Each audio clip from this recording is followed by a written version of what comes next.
Spotify and publishers and independent distributors are all in on this fucking game.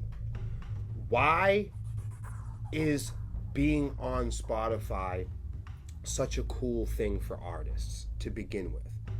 Because supposedly it's an opportunity for your music to be seen in front of more people than it would if you weren't on Spotify. That's the idea. But how does that happen? Like, what are the events that take place for that to happen? Sure, artists upload their music to distributors. You don't upload your music to Spotify. I don't know if you guys know that or not. Musicians, bands, rappers, podcasts, we don't make a song and then upload it to iTunes. That third party is a distributor, okay? But those distributors, when they distribute music, okay, when we make a song, like let's say we make a song tonight, and we distribute it, we give it to our record label, which is an independent distributor.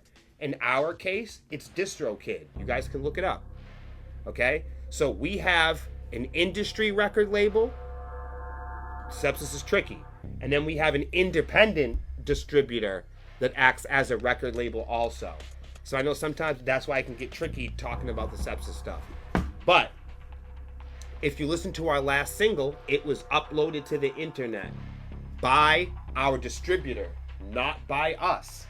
When we present music to our distributor, we check the boxes and we say what retailers and what storefronts we want our music to be on. Are you guys following me? At that time, we can check iTunes, Amazon, Spotify, but most musicians, for all obvious reasons, we upload to every single place that our distributors will allow us to. So when people go, Sepsis, if you don't like Spotify, then why are you on it? Sepsis didn't put our music on Spotify. Our distributor and our record label did.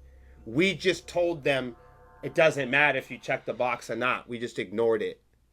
You know, in the case of our record label, they would never agree to not have our music on Spotify. Mm-hmm. But us as independents, I will show you, our next music will not be available on Spotify. That's because us as a band, we are going to make it impossible for our distributor to check that box. So when we upload our music, they won't have the permission from us to distribute it on Spotify. Otherwise, it'll be distributed to everyone. Now, if you are on an independent distributor, okay, like DistroKid, like CD Baby, or TuneCore, there are modes. There are marquee modes, discovery modes, and there are programs and features and tools. They're called promotional tools for independent artists. Basically, they're payola tools. Small artists like us can pay Spotify. No longer do we need once our music's been distributed by our distributors, we can pay Spotify directly to boost our music, which is, nearly criminal. By definition, it's payola.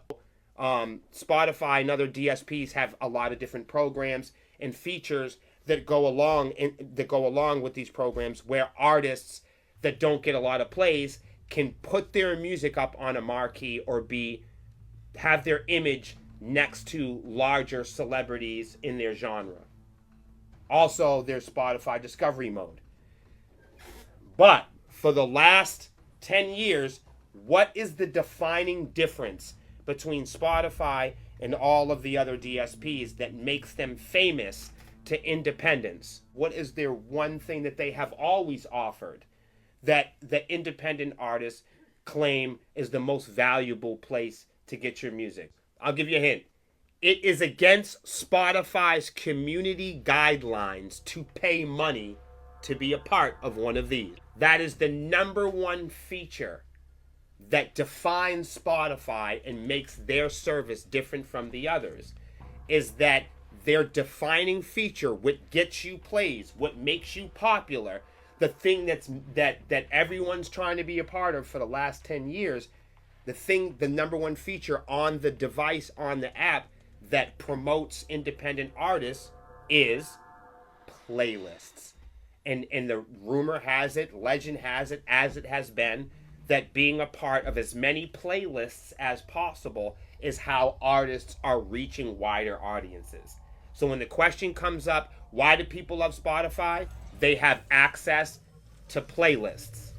Now, even though it goes against Spotify's community standards to pay to be a part of this, it's still the defining feature of why independent artists have ever been successful on the app. This is exactly how Spotify siphons from its own technology.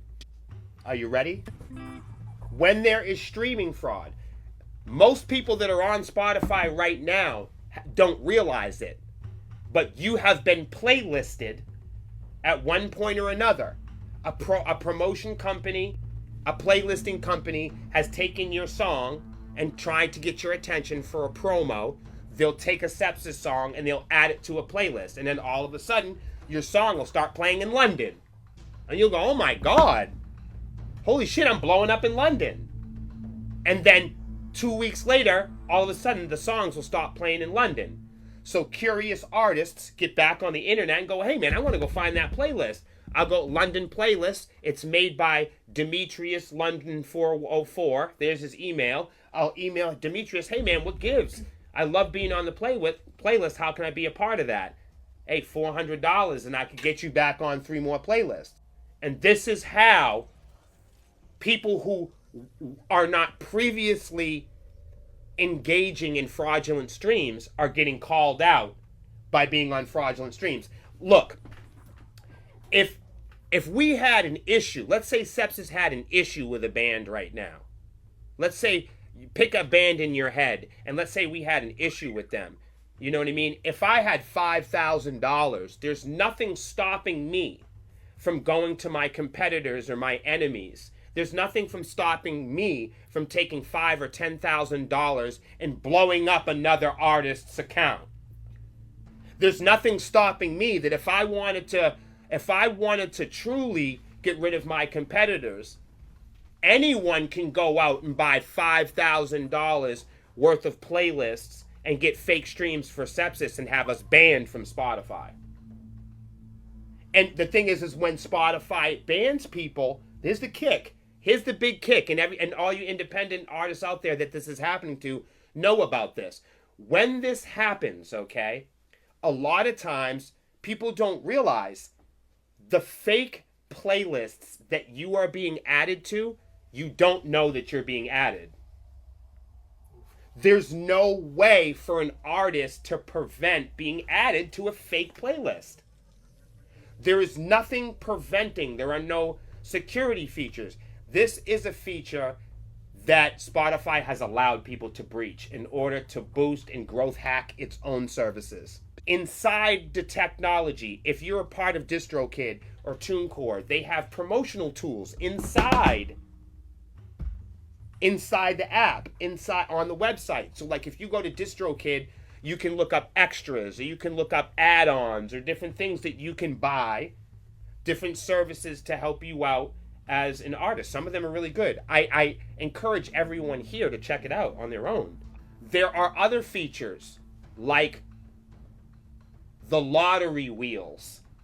Like a lot of these distributors still have games on the websites. I call it gambling because people are making money.